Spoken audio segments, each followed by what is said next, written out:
Hey gamers, if you like hand management, route building, and national parks, then you want to check out 10 Days in the National Parks. Let's take a look at how this game plays.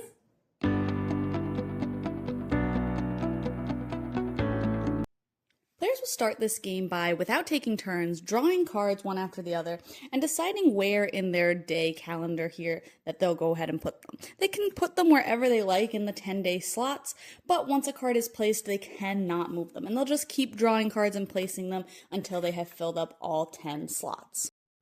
Once everybody has filled up all of their slots, players will start to take turns. On their turn, they can either take a card from one of the discard piles or from the top of the deck, and then swap that out for one of the cards that they have in any of their slots.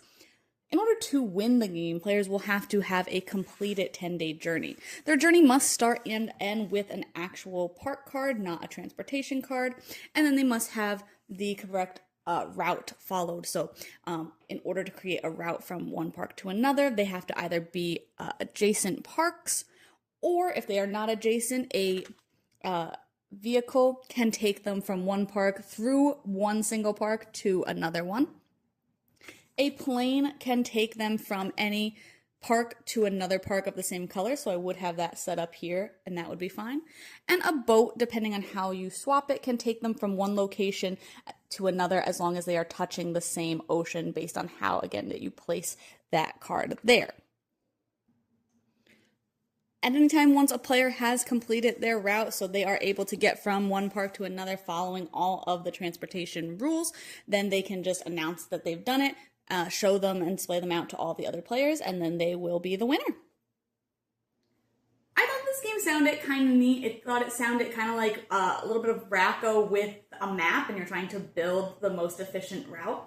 I did think that the way the game started, though, was a little bit weird. You're just taking random cards, but you can place them anywhere instead of having to place them, like 1 to 10 or anything like that. So you start off being able to kind of plan out a lot and really make a viable path.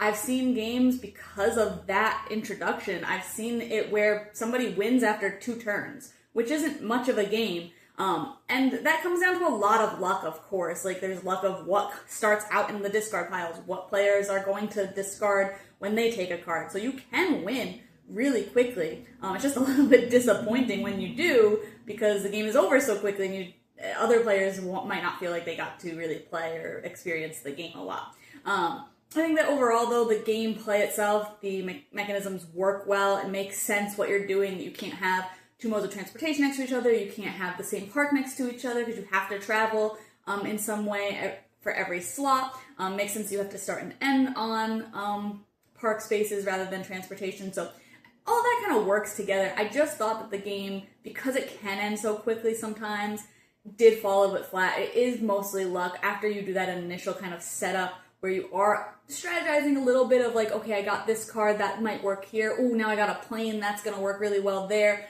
After you do that, it's just draw and play, and it's not really exciting turn after turn, unfortunately. But it is a really light game, so I do give it a lot of grace for that. It's very welcoming, it's very approachable for a very wide audience, which I do really like.